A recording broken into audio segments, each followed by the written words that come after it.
அனைத்து அன்பு உள்ளங்களுக்கும் என் இனிய காலை வணக்கம். இன்று ஒரு குறள். அதிகாரம் 106, இரவு, 1052, குறள் எண். இன்பம் ஒருவர்க்கு இரத்தல் இறந்தவை, துன்பம் உறாவரின்.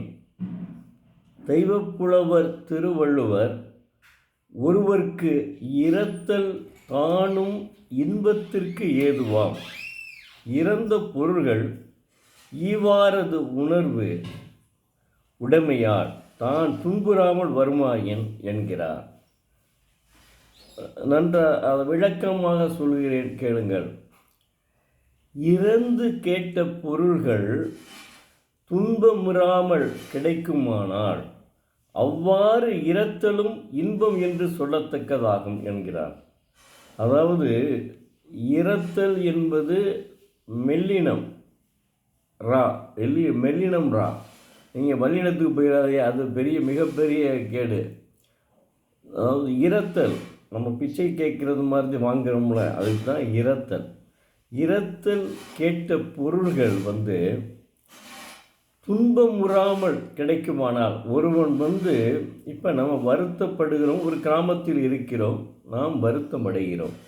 ஆகா, இந்த ஓராண்டாக மழை பொய்த்து விட்டதால் நமக்கு அவனுடைய பயன் கிடைக்கவில்லையே என்ற வருத்தத்தோடு சில விவசாயிகள் இருக்கலாம். அப்போது அவர்கள் என்ன செய்யலாம்னா, ஒரு பெரிய செல்வந்தர், நல்ல அந்த ஊரில் செல்வந்தர் இருக்கலாம், ஆனால் நல்ல குடம்படைத்தவனாக இருக்க வேண்டும், ஈகை செய்யக்கூடிய பண்பு உள்ளவனாக இருக்க வேண்டும். அவன் என்ன செய்வான், அவன்கிட்ட போய் இரத்தல் கேட்டோம்னா அவன் இனிமையாக எந்தவித ஒரு கடும் சொற்களை பேசாமல் கொடுத்தானால் அந்த ஈதல் கூட, அந்த இரத்தல் கூட நல்ல பயன், இன்பம் என்கிறார். இரத்தலும் இன்பம் என்று சொல்லத்தக்கதாகும் என்கிறார் தெய்வப்புலவர். எப்படி சொல்கிறார் பாருங்க. சில எல்லா மனிதர்களுக்கும் எல்லாம் கிடைக்கும்னு சொல்ல முடியாதுங்க. சில நேரம் அவங்க நிலம் கூட இருக்கும் ஒருத்தனுக்கு, அதனால் விவசாயம் பொய்த்து விட்டாலும் சென்ற ஆண்டு வைத்திருந்ததே அந்த மாளிகையில் இது அதுக்கப்போ குளுமைன்னு சொல்லுவாங்க, பெரிய ஒரு இதில் கொட்டி வச்சுருப்பாங்க. இந்த வருஷம் பயன்படுத்தலாம், அடுத்த வருஷம் பயன்படுத்தணும்னு சொல்லிட்டு. அப்படி கிடைச்சா அதை போய் நம்ம கேட்டு அந்த செல்வந்தர் கொடுத்துட்டாருன்னா, இன்பமாக கொடுத்துட்டாருன்னா அந்த இரத்தலும் இனிமையானதாகும் அப்படின்னு சொல்கிறார். என்ன அற்புதமாக ஒவ்வொரு குறளையும் சொல்லி வருகிறார் பாருங்கள். இதுதான் தெய்வப்புலவரினுடைய பாணி. தெய்வப்புலவர் அவ்வளவு 60 மொழிகளையும் சொல்கிறாங்க. இதுவரையும் சரியாக நமக்கு ஆய்வு கிடைக்கவில்லை. ஒரு சிலர் 80க்கு மேலேயும் சொல்கிறாங்க, ஒரு சிலர் 60க்கு மேலேயும் சொல்கிறாங்க. அது எதுன்னு தெரியல. ஆனால் நிச்சயமாக இப்போ உள்ள இதில் அந்த ஜனாதிபதி, அந்த அம்மா இருக்காங்கல்ல, முர்மு, அவங்களுடைய ஊர்லேயே அந்த மொழியிலேயே மொழிபெயர்க்கப்பட்டிருக்குன்னு சொல்கிறாங்க. பஞ்சாபில் நான் பணிபுரியும் துறை தமிழ்நாடு குடிநீர் வடிகால் வாரியத்திலே பணிபுரிந்த இப்போது சுகாதார செயலாளர் இருக்கிறார். அவருடைய அப்பாவே பஞ்சாபிலே மொழிபெயர்த்துள்ளதாக சொல்கிறார்கள்.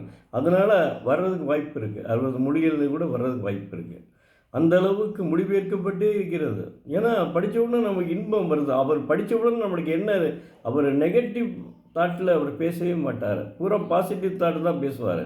அதாவது நேர்மறை எண்ணங்களோடு பேசுவார், எதிர்மறை எண்ணங்களோடு அவர் பேச மாட்டார். அதனைத்தான் குறிப்பிடுகிறார். அதனால் இரத்தல் கூட நம்ம நல்ல ஆழத்தை கேட்டு அவன் மகிழ்ச்சியோடு கொடுத்தான்னா அது கூட இன்பம் தான் சொல்கிறார். அதுதான். அடுத்து அடக்கம் உடைமை. ஒருவன் அடக்கம் நிச்சயமாக இருக்கணுங்க. அதான் மனிதனுடைய வாழ்க்கை. சும்மா ஒருத்தனை கூப்பிடுறோம், அவனை கண்டபடி பேசிட்டோம் அப்படின்னு சொன்னால் அவன் என்ன நினைக்கலாம், நம்ம தான் பெரிய தோரணையில் இருக்கோம் அப்படின்னு நம்ம நினச்சிக்கலாம். அது நல்லதில்ல. அடக்கம் உடைமை தான் ஒரு மனிதனுக்கு அருமை என்கிறார் தெய்வப்புலவர் திருவள்ளுவர். அதாவது அதிகாரம் 13 குறள் 127 இதெல்லாம் நான் மலரும் நினைவுகள், நான் படித்த குறளுங்க இதெல்லாம். அப்போ சின்ன வயசில் படித்த குறள்கள். இப்போ என்னன்னே நம்மளுக்கு தெரியல. குறள் மட்டும் தெரியும். யாகவாராயினும் நாகாக்க காவாக்கால் சோகாப்பர் சொல்லிழுக்குப்பட்டு. அதாவது தெய்வப்புலவர் திருவள்ளுவர், எதை நீ காக்காவிட்டாலும் குறைந்தது நாவையாவது காக்க வேண்டும், அப்படி இல்லை என்றால் நான் காக்காவிடில் சில காக்கத் தவறினால் சொற்குற்றத்தில்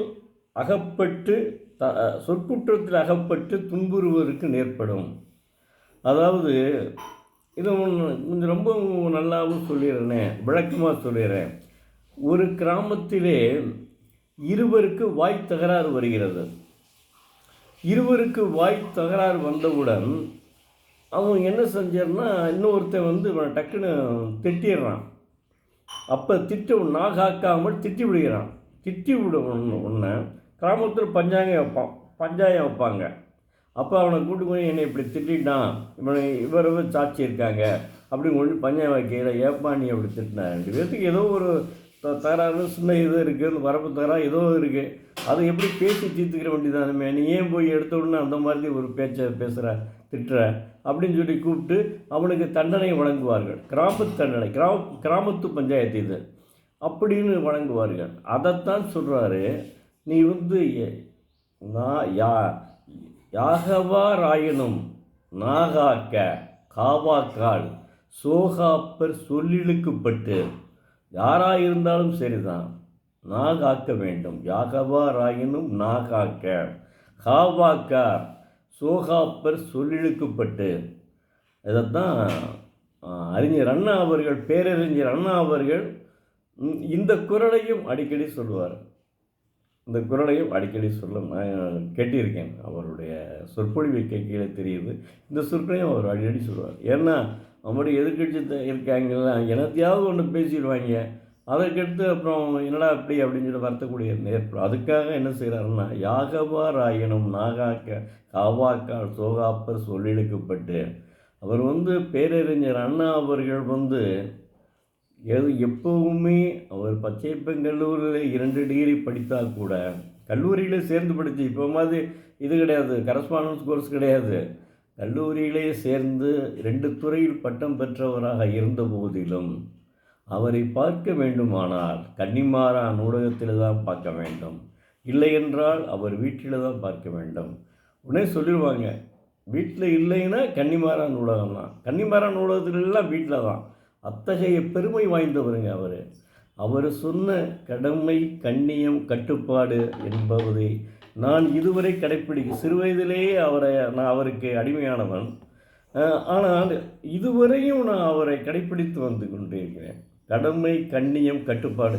யாராவது என்னை ஒரு அரசியல் மாற்றத்தை கொண்டு வருவோம்னு நினச்சாங்க, நிச்சயமாக அது படிக்காது. அந்த எண்ணத்திற்கு நான் கண்டிப்பாக எவ்வளவு துன்புறுத்தி இப்படி செஞ்சால் தான் உன்னுடைய புத்தகத்தை நான் அப்படி செய்வேன் இப்படி செய்வேன்னு அதுக்கு நடக்கவே நடக்காது.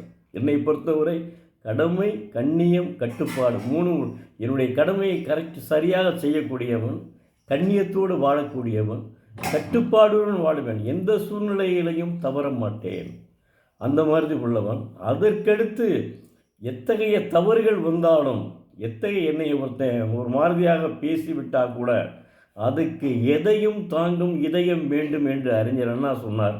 அதை நான் ஏற்றுக்கொள்வேன். எதையும் தாங்கும் இதயம் படைத்தவன் அறிஞர் அண்ணாவினுடைய கொள்கைகளை அப்படியே ஏற்றுக்கொள்ளக்கூடியவன்.